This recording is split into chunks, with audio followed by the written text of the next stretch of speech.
The Hyundai Exter is a micro SUV. It is aiming at large volumes for the Korean in India and subsequently other markets too. It's larger than the popular Korea-only model Casper and smaller than the global subcompact SUV, the Venue. And it joins what is now the largest single-brand SUV portfolio in the Indian car bazaar. Now, when it comes to styling, this one does break the mold. And when it comes to Hyundai cars, it also gives us a new design language. Let's take a look at some of those details. So split headlamp, lights down below, DRLs on top. Plenty of cars have that now, so nothing new there. But it's that H motif that will really grab you. Now this motif might show up in many other models, so let's see. But H for Hyundai, of course. You also see it in the tail lights, so it's nicely done. It grabs your attention and it gives the car its own identity. Exter badging, that's the second thing that gives it that identity. A lot of people might like that. It is exaggerated. It's like the big SUVs like Range Rover or, we've seen many Ford models, Explorer, etc. globally having that kind of badging up front. It is different, it is exaggerated. You might think it's gimmicky, but you know what? I think it works. Parametric shows up in this front grille, also shows up in this little black panel at the back. It's glossy piano black with all those little bumps and ridges. Something different. I also like that it seems to be finished well. Let's see how it ages.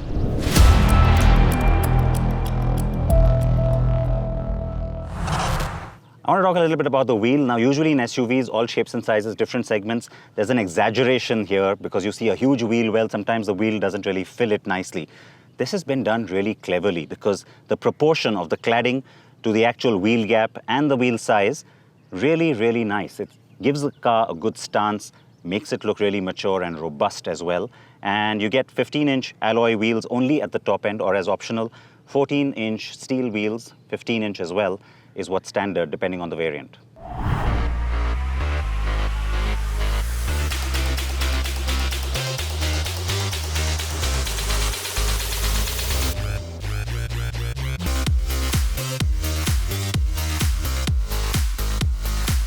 It would have been great to have a 1 liter or dare I say even larger displacement turbo petrol engine on this thing. Of course, what's not to want? But I get why we still have just the 1.2 Kappa. Now this engine has been around for a long time, but I'm pretty impressed with how they've managed to keep it going. It's still got legs, this 1.2, because it's nicely refined. It gives you a sense of refinement. It's a gradual sort of a delivery of power that you get. So it's not, energetic enough compared to a turbo. But really, for a car of this size, the performance is pretty good. The refinement really comes through, and frankly, it does pretty well. NVH is good. The overall experience feels pretty sophisticated, especially at the entry end of the market. The 1.2 makes 81 bhp and gets a decent dose of torque. Yes, it could have been more. But buyers won't care as much as car reviewers will. The gearbox is where I'd have honestly loved a conventional auto, but here too there's something to be said with that AMT. First, I'm testing the manual though. The manual gearbox, the tuning's really nice and notchy the way you can get into gears. It also pulls through in higher gears quite well. The mid-range torque could have been a little bit more, but I can understand how they try to balance efficiency for performance here. On the whole, it's a pretty satisfying experience. But you know what is funny?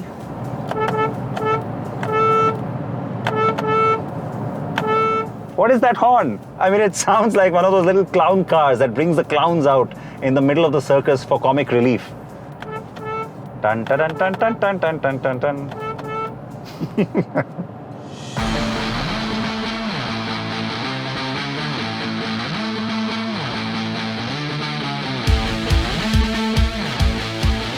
The car's weight is more than I would have guessed. This tells me Hyundai is serious about improving its structural stiffness and safety off the shell. It feels stiffer for sure, but that's a guess at this point. So mileage is not some crazy number, yet it's a good number, and ride quality is also therefore surprisingly nice.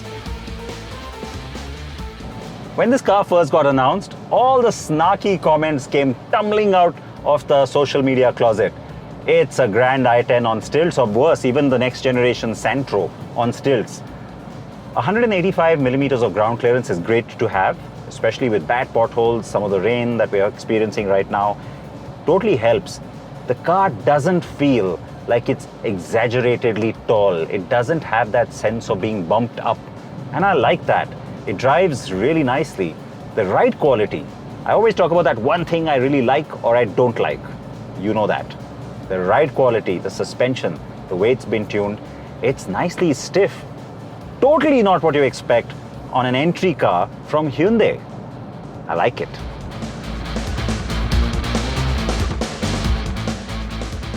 So frankly, in many ways, this is the Santro for the 2020s.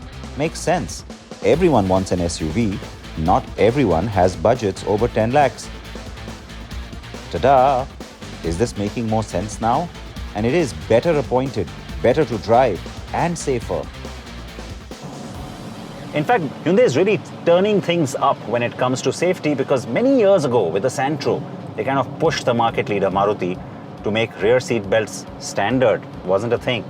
Now, all these years later, it's good to see safety being the one thing that's being pushed again by Hyundai, and I hope it once again pushes the market too, because we're talking about making 6 airbags standard across its entire portfolio. We're talking about making rear seat belt reminders, the little ding, yep, for the rear passengers too, and even 3-point seat belts standard, ISOFIX, these kind of things coming in. Good sign, good times, great for the market, especially at the entry end. Okay, so now you want to know about the crash tests on this car. Well, Hyundai says this car should stand up to a 4 or 5-star rating with Global NCAP's new, more stringent norms. That's a bold claim, and one I hope delivers. The car does feel better built. The doors also shut with a great thunk. So I don't have a score to give you. There's confidence from Hyundai that this car will score really well and score with the new protocol at Global NCAP with a pretty high rating. I hope that really helps change some of the habits that we see in India. Safety features like ESC, Vehicle Stability Control, and Hill Assist might not be standard, but they are available as optional even on the base variant. Okay, AMT time.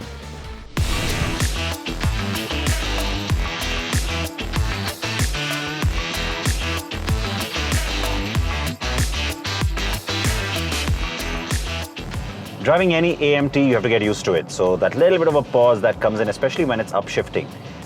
The thing with this one though is that they have now managed to reach a certain level of refinement with AMTs. So this one's kind of on the upper end of that curve, which is good because especially on the downshift, you don't really feel the shifts anymore. It's nicely done. It does feel pretty smooth.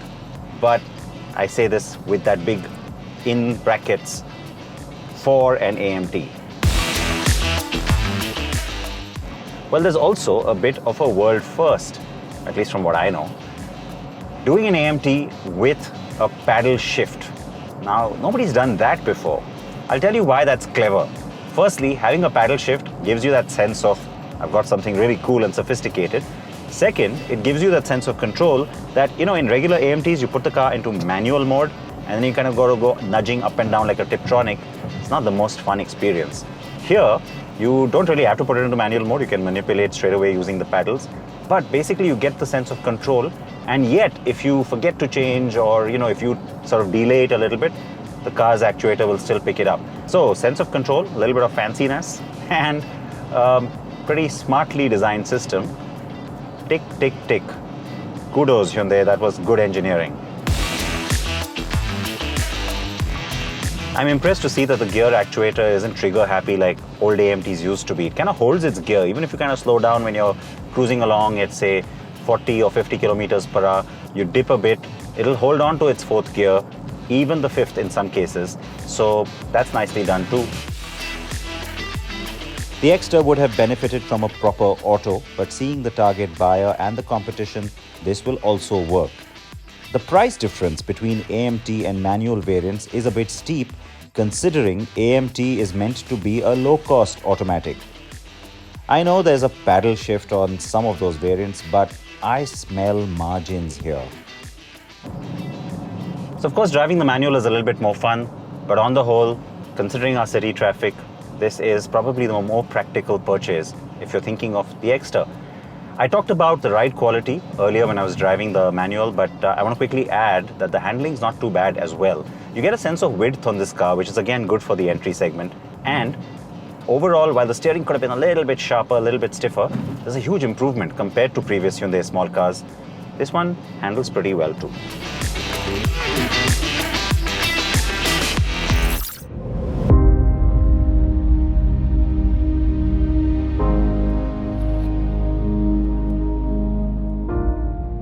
The space inside matters too, right?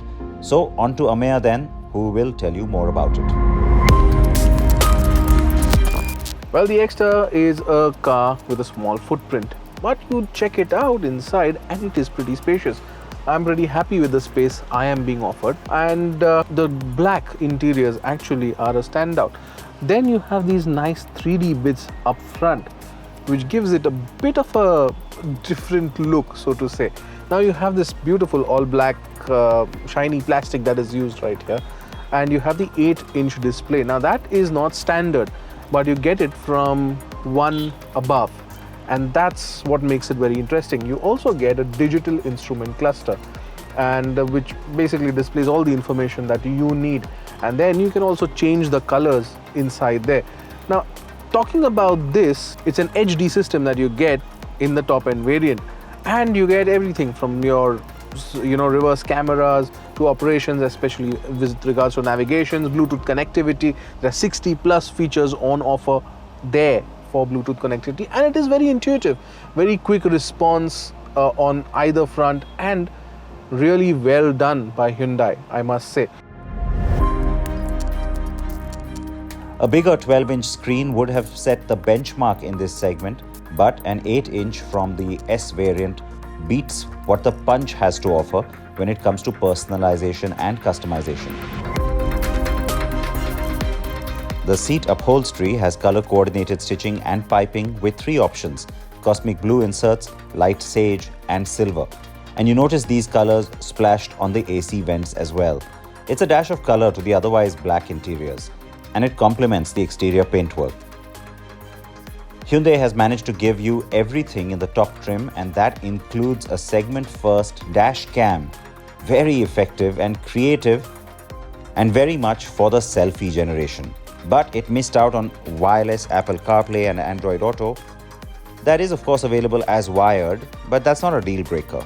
The rear seat though will be a challenge to get 3 people in, because shoulder room is not great. So seating 3 big adults would be a challenge. But knee room and headroom are impressive. The wheelbase of the Exter is similar to the Grand i10 Nios, and it's just about 5mm longer than the Punch. You do feel a sense of spaciousness.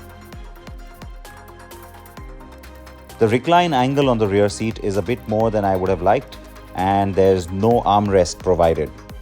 And you can push the rear seats down as well, though having a 60-40 split would have helped improve usability. But the boot space does take you by surprise. There's 391 liters of it. The Punch gets 366.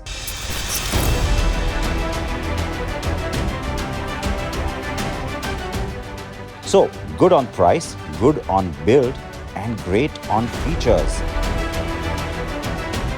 The Exter ticks more boxes than I had originally expected it to. Tell us what you think in the comments below.